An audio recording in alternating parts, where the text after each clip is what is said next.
All right, so here to lead us is our spiritual leader in the movement, Ms. Nina Turner. Where are you? Where are you, Nina?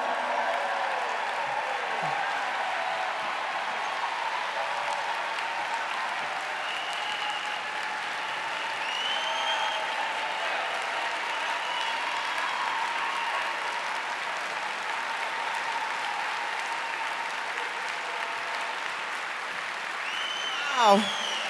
Who's ready to rise up?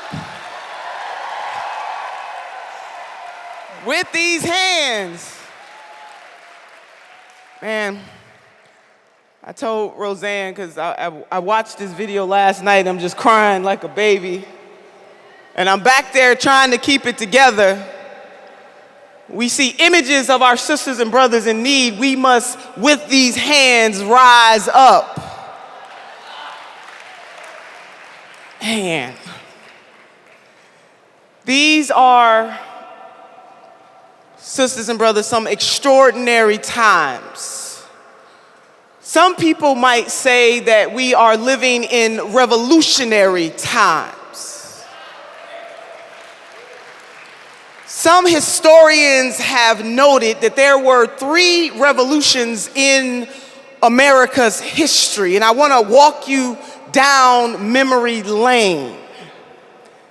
Our first revolution was the American Revolution in the 1770s. We know we were fighting to achieve freedom from Great Britain. The second revolution happened during the Civil War in the 1860s. This revolution was waged over slavery.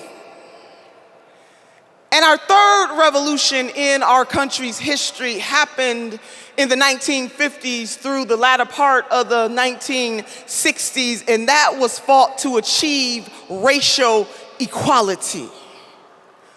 And what these 3 revolutions, sisters and brothers, have in common: 1, the United States was born; 2, slavery was ended; and 3, we eliminated through the Civil Rights Movement most of the federal and state sanctioned segregation and discrimination in this nation. Now, sometimes, sisters and brothers, it is important that we have a flashback. We need to understand how far we have come to understand where we are going. What those 3 moments have in common, they were about 100 years apart. But all of these moments, from the American Revolution to the Civil War to the Civil Rights Movement, all of these moments were pushed by a sense of urgency and a gnawing desire for freedom. All of these moments were about movements, and here we are in 2017 moving for another revolution. It is the people's revolution.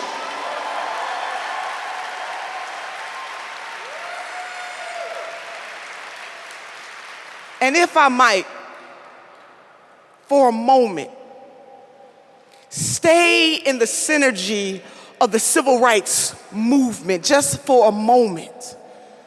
And I thought about that march from Selma to Montgomery, over 8,000 people marching. And Dr. Martin Luther King gave an address right after that march as he was reflecting on all of the victories that the people had had, even though the establishment of that time told them that it would not work and that over their dead bodies would people rise up to fight for racial justice and equality in these United States of America. He paused for a moment to reflect on a 70-year-old woman who was from Selma, Alabama. And at the time of the Montgomery bus boycott, the 70-year-old woman, whose name is Miss Paylard, was asked a question about whether or not she wanted a ride. They were marching. They had boycotted the bus industry, as you all know, the transportation industry that refused to treat African Americans as equals, even though they took 100% of their money, but they treated them like 25% of a human being. But in Dr. King's reflection, when Mother Paylard was asked whether or not she was tired and whether or not she needed a ride, she said these following words. She said, "My feet is tired, but my soul is rested."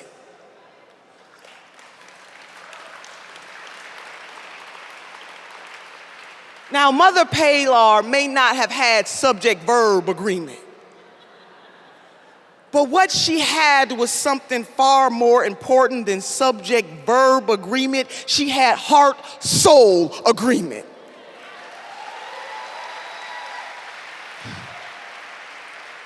And that is, sisters and brothers, what our moment is all about. It is about heart-soul agreement.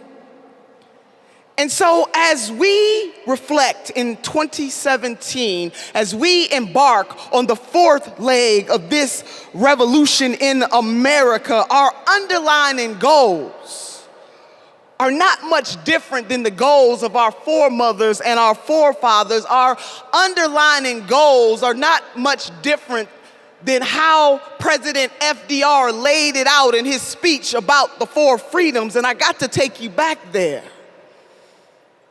He said in that speech that we should expect from our political and economic systems the following: equality of opportunity for our youth and others, jobs for those who can work, security for those who need it, the ending of special privilege for a few, the preservation of civil liberties for all. He said what we should expect from our political and economic systems is very simple. It is not complicated. And so what I say to you, that what we are working for in the People's Summit, we are going to move from the People's Summit to the People's Plan, and that is what this summit is all about. We are hashtag Show Enough awake this morning, awake for justice. So to take what all of our freedom fighters of the past, I'm feeling a couple of folks, but I'm really feeling Sister Congresswoman Shirley Chisholm, that in 1972, she stood up practically alone. She didn't have establishment folks. She didn't have celebrities. She didn't have big names, but she said that her very presence there today in that particular time was the hastening, it was a changing of the political dynamics in America. To my sisters and brothers of the People's Summit, what I say today, that our very presence here is a changing of the system in America's history, that we are the change. That we are the change.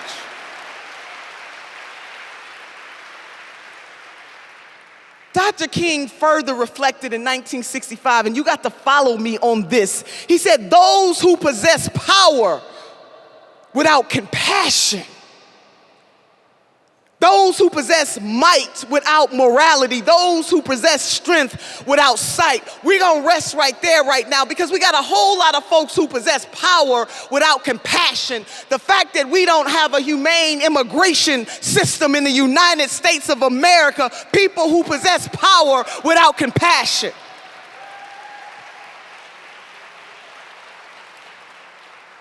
The fact that we have people with a lot of might and no morality. The fact that in Flint, Michigan, to this day, almost 3.5 years later, our sisters and brothers cannot turn on their faucets and have clean water.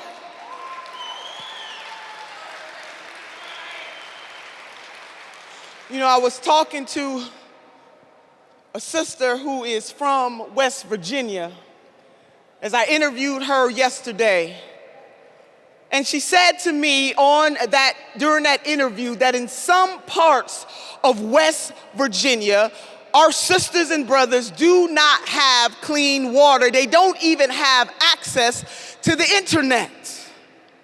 But here we are in the wealthiest nation on the face of the earth, a nation that can do anything that it puts its mind to do, but yet we sit here and there are folks in our country who do not have clean water. It is a sin and a shame, and it is immoral, and we will not stand for it with these hands. We will. We will rise up.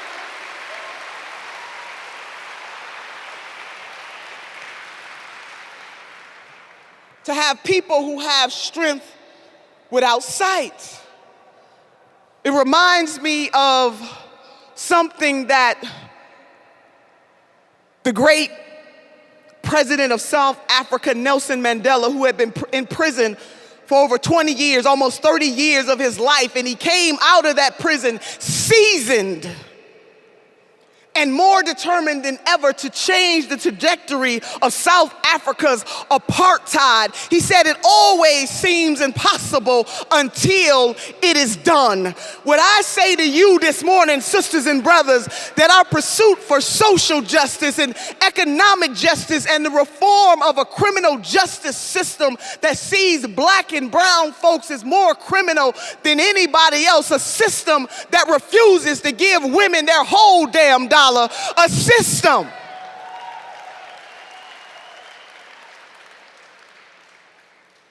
that does not respect the fact that the working poor and barely middle class in this country are not asking for more than what they deserve. They are asking for a hand up, not a hand out. We must change the dynamics in this country. We rise and we fall together with these hands. We will rise up.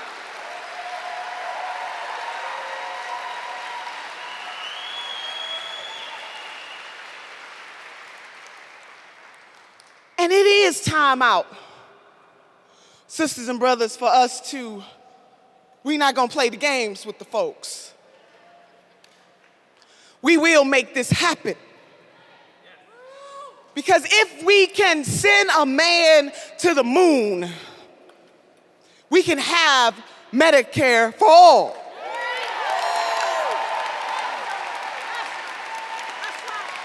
If we,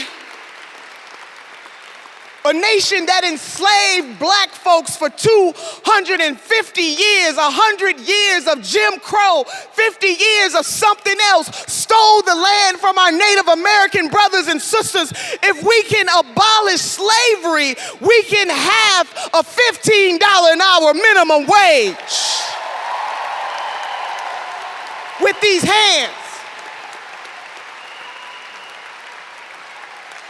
And if this nation, as the symbol of the Statue of Liberty says, bring me your tired masses. But yet we live in a country that is steeped in a type of racism that is insidious, that is in the DNA of America, that we would deny our Hispanic sisters and brothers, our Haitian sisters and brothers, the opportunity to come to this land and make a difference for their families. With these hands, we will rise up.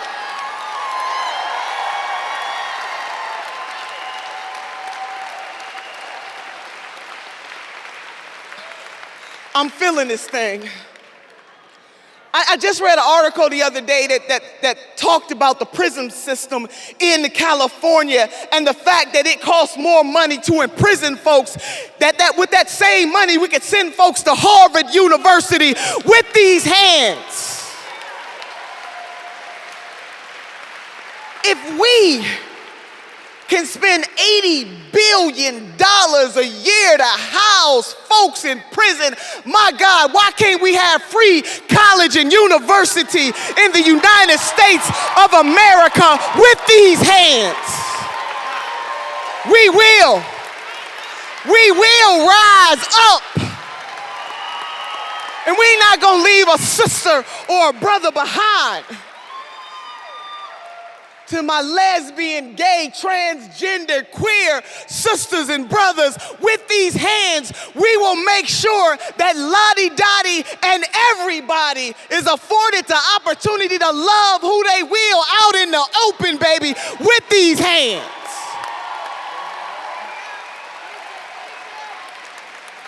We can't leave a sister or a brother behind. And it just boggles my mind how people who hold the people's power neglect to work on behalf of the people. It is not too much to ask. And for my millennial sisters and brothers, any young people in the house who showed us in 2016 what vision looks like. It is not by happenstance that Senator Bernie Sanders received over 2 million more votes and support from the millennial generation, the most diverse generation, the largest generation in the United States of America, because they see what the future looks like. They got a vision for what the future looks like, and it is a future that never leaves anybody behind. With these hands, sisters and brothers, we will rise up. And this is not just about the family is together, but what this summit is about is the family getting together, planning together, and taking the power together with these hands. And now we gotta leave this place and really do the hard work. And it is good for the family to get together, to be refreshed, to be renewed, but we have to go back and do the hard work. And whether that is you yourselves running for office or supporting somebody, whether it's you deciding that you're gonna adopt a school or adopt a student, see, none of this stuff is complicated. It is very simple. You see, titles are good. They get your phone calls returned. They get you in the room. Titles are good, but purpose is better, baby. Purpose is better. Purpose is better.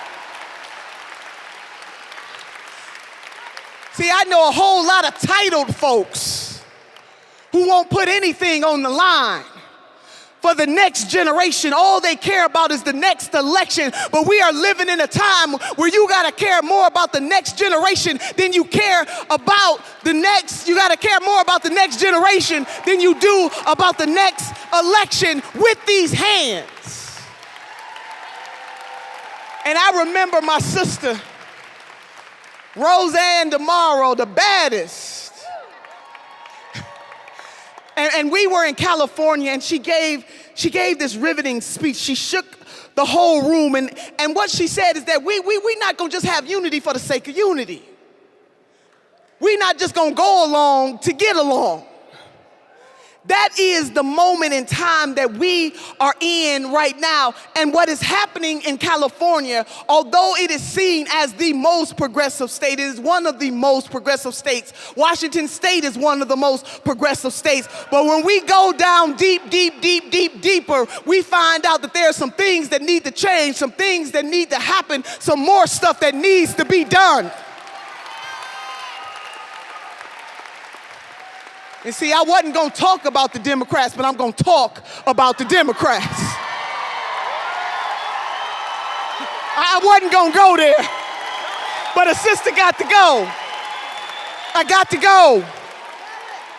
Because the Democrats are the party who's supposed to stand up for the people.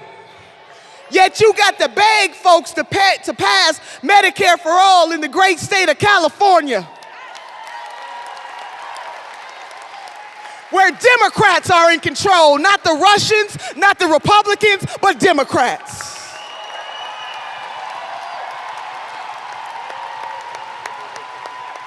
And if it wasn't for the nurses and everybody who wants to be a nurse shaking it up there, it wouldn't even pass the Senate. But it did pass the Senate, and now we got to get it through the Assembly, and the governor must sign the damn bill. I'm talking to Democrats. I'm talking to Democrats. I'm talking to the party that talks about diversity, but only comes and see the African American community every 4 years. That's the party I'm talking to.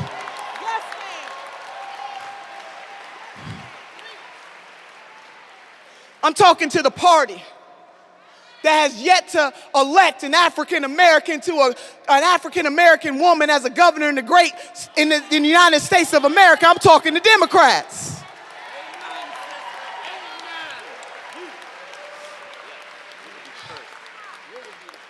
You can't just talk the talk, baby. It's time to walk the walk. We're going to take a page out of Janet Jackson's book, What Have You Done For Me Lately? I'm talking to the Democrats. And if they ever want to win again, if they ever want to get those 1,100 seats that they lost, if we ever want to regain governor's mansions across this great nation, we cannot just talk the talk and whisper sweet nothings in the ears of folks. What we have to do is show that when we are in power, the lives of people change. I'm talking to Democrats.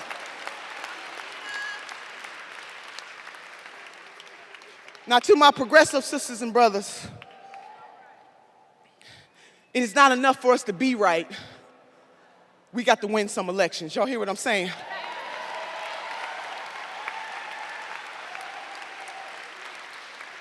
Because politics, and I know we're an emotional group, and that's all right, baby. We feel deep.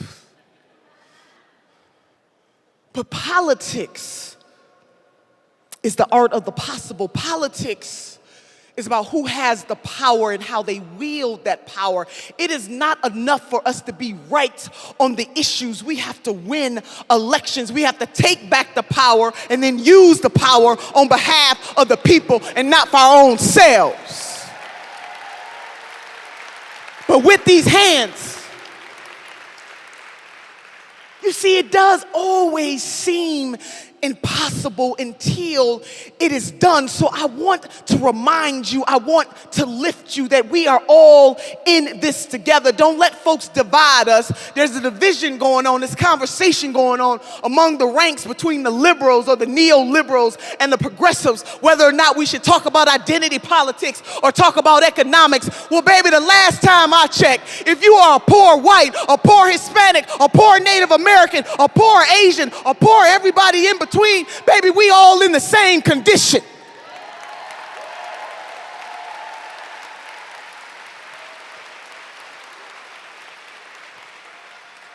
But what I do need my white sisters and brothers to understand,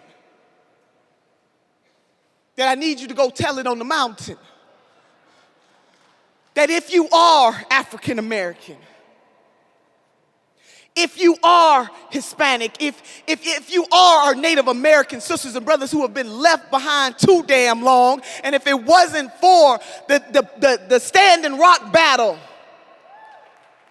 that brought them back to the fore, we should never lose sight of the struggle of our Native American sisters and brothers. But if you are those people of color, what I need our white sisters and brothers to understand is that the struggle is just a little harder.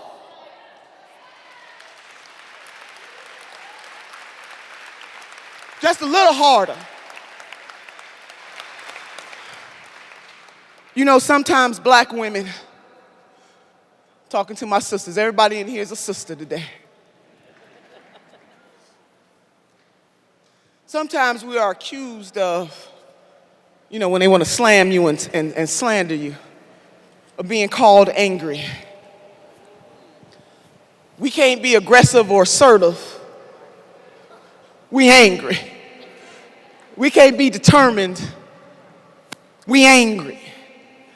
Well, sisters and brothers, this morning, I am here to say to you that my name is Nina Turner, and I'm an angry-ass black woman. I'm mad. I'm mad. I'm mad about a whole lot of stuff.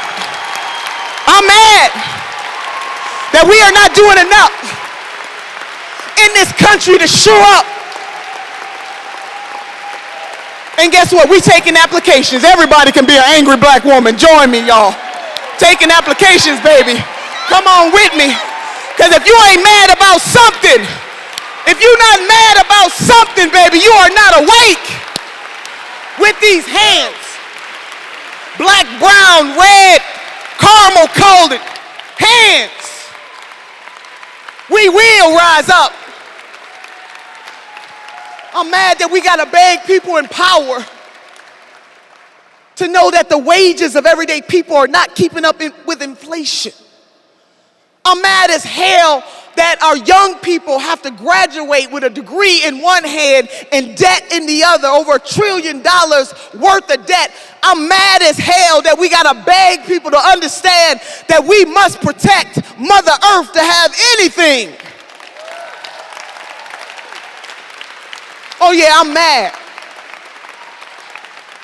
I'm mad that my sisters and brothers on the south side of Chicago, with a Democrat in power, just say ouch if it hurts. That mamas and daddies and grandmamas have to worry about whether or not their babies can walk the streets in America. Oh yeah, I'm mad about a whole lot of stuff. But I want us to channel this anger. This is important. Channel the anger and the passion that we have into action. Because it ain't enough just to be mad. We got to do something with that anger. With these hands, we will rise up. It always seems impossible until it's done. Sister, brother, I'm about to wrap this thing up here.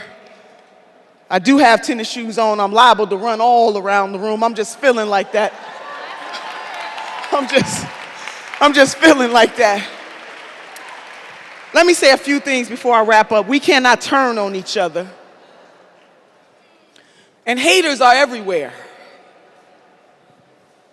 But we cannot turn on each other. Let's have a conversation with one another. Stephen Covey once said that we must seek first to understand and to then be understood. Let's not turn on each other within this movement. Everybody is here for a different reason. Some people are here because of the environment. Some people are here because we need criminal justice reform. Some people are here because income and wealth inequality just can't stand. Some people are here because they know and understand that the healthcare system is flawed, is faulty, that people are dying, and we got to do something about it. Some people are here because they care about what is happening in the immigration space. It doesn't matter why you are here. We are here together, and with these hands, we will rise up.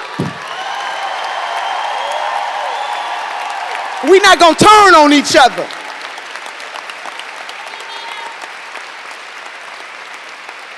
Let me close this thing out. I'm feeling some type of way right now.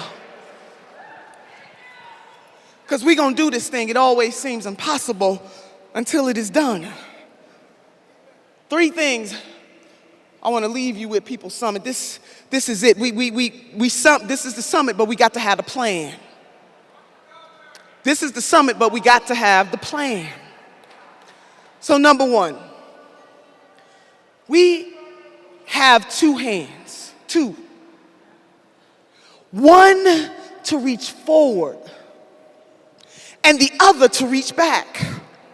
Come on with me, baby. Come on. Right? We're going to reach forward. You get in front of me. Get in front of me, darling. We're going to reach forward. Get behind me, darling. Right? Come on, work with me now. And we're going to reach back. We're going to lift every time. We doing this thing together. Ooh, here go my baby here. Sasha.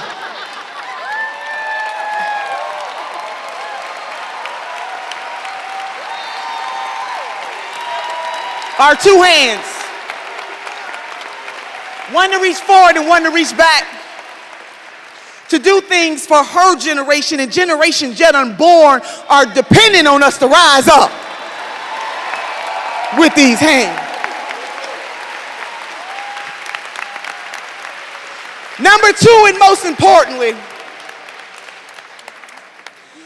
we can't ask other folks to do more for us than we are willing to do for ourselves. Brother Frederick Douglass put it this way. He said, you might not get everything that you work for, but you will work for everything that you get.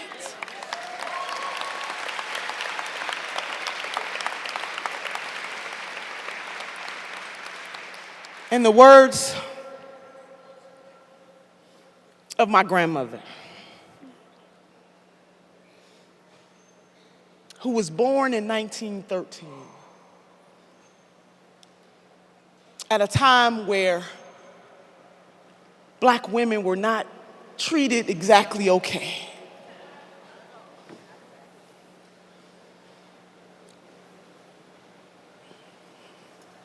When I asked my grandmother,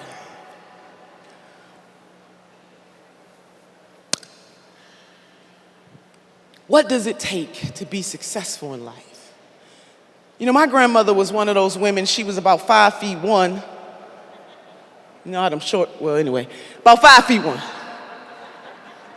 But when she walked in the room, you thought a giant had entered because she understood her position and she understood her power, and her worth was bigger than how people defined. My grandmother could not read or write, but sisters and brothers, she could count her money. And she kept her money in the Southern Ladies Bank and Trust with a handkerchief. Y'all know what I'm talking about. Sasha, I ain't gonna walk you all around. You wanna go back to mom? I'll come back and get you. Give it up for Sasha.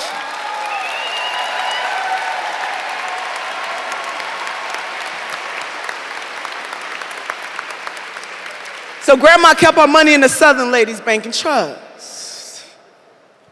When I asked my grandmother, what does it take to be successful in life? She said, my dear granddaughter, all you need are the 3 bones.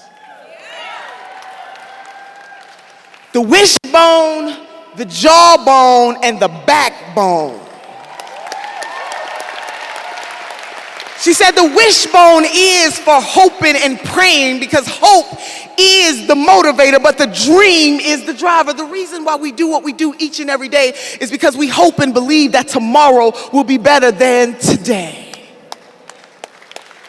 She said the jawbone, though, will give you courage to speak truth to power, to lift your voice, to not sit on the sidelines when things are going wrong. You got to speak up when things are going wrong.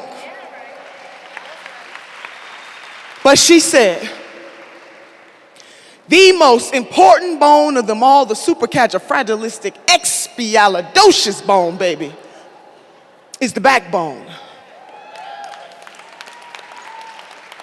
Because the backbone will keep you standing through all of your trials and your tribulations. And in this life, we're going to go through some stuff, sisters and brothers, but we can't have a testimony without a test. And we are being tested to determine whether we have courage enough and life enough and oomph enough and fight enough and love enough and hope enough and determination enough to do what is right with these hands. With these hands, we will rise up.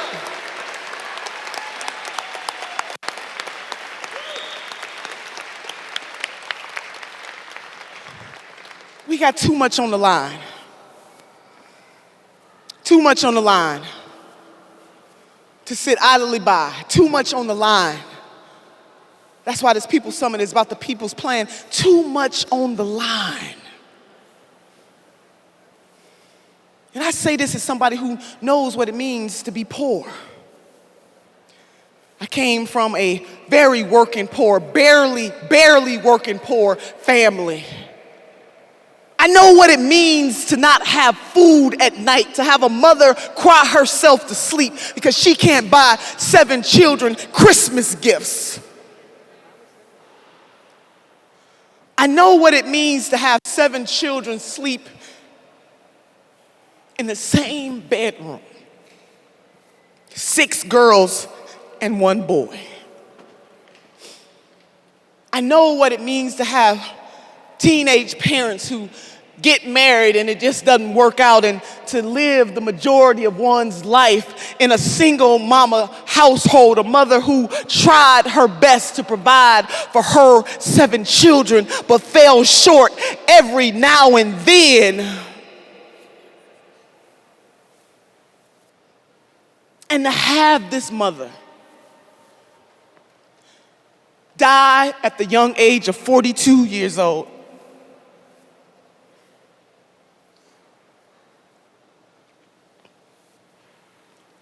with her dreams deferred,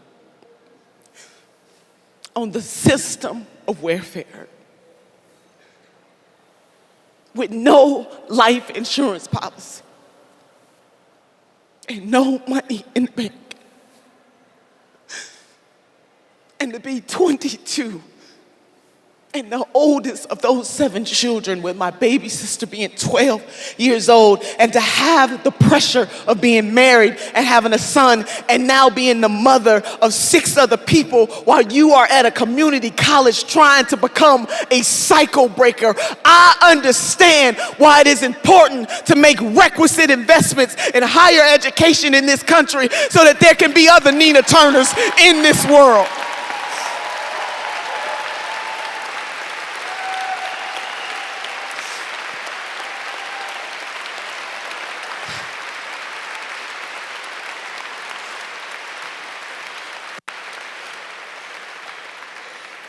I understand what it means to have a mother be in a coma and then to just die like that, and know how valuable it is for a family to not have to worry about paying off medical bills. Medicare for all must happen in the United States of America with these hands.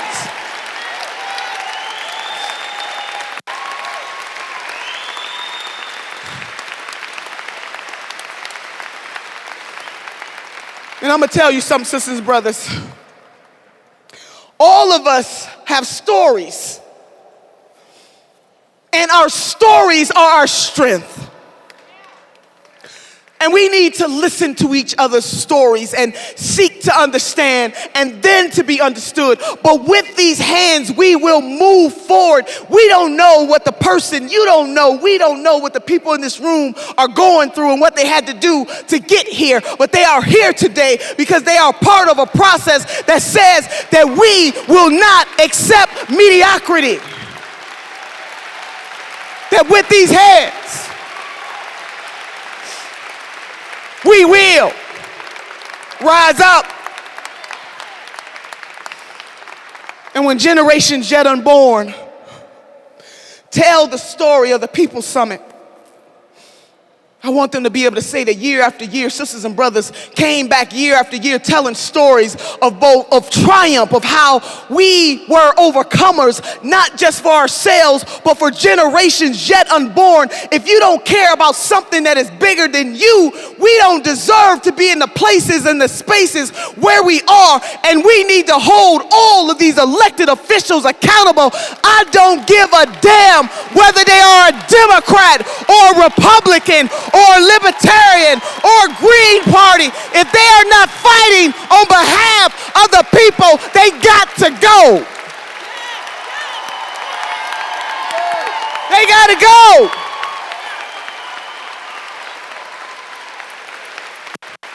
We not doing it, Rad. Roseanne, we not doing it. There will be no more unity just for the sake of unity. We just not doing it. With these hands, we will rise up. Sisters and brothers.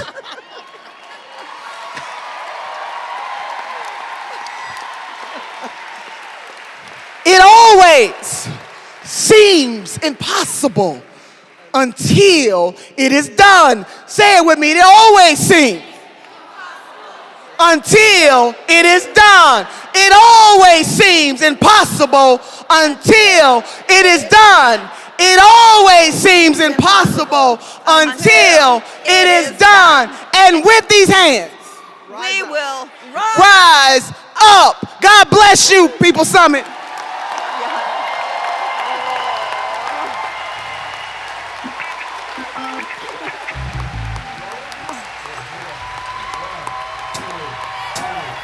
Love you guys. With these hands. With these hands. With these hands. We will. We will. Rise up. With these hands.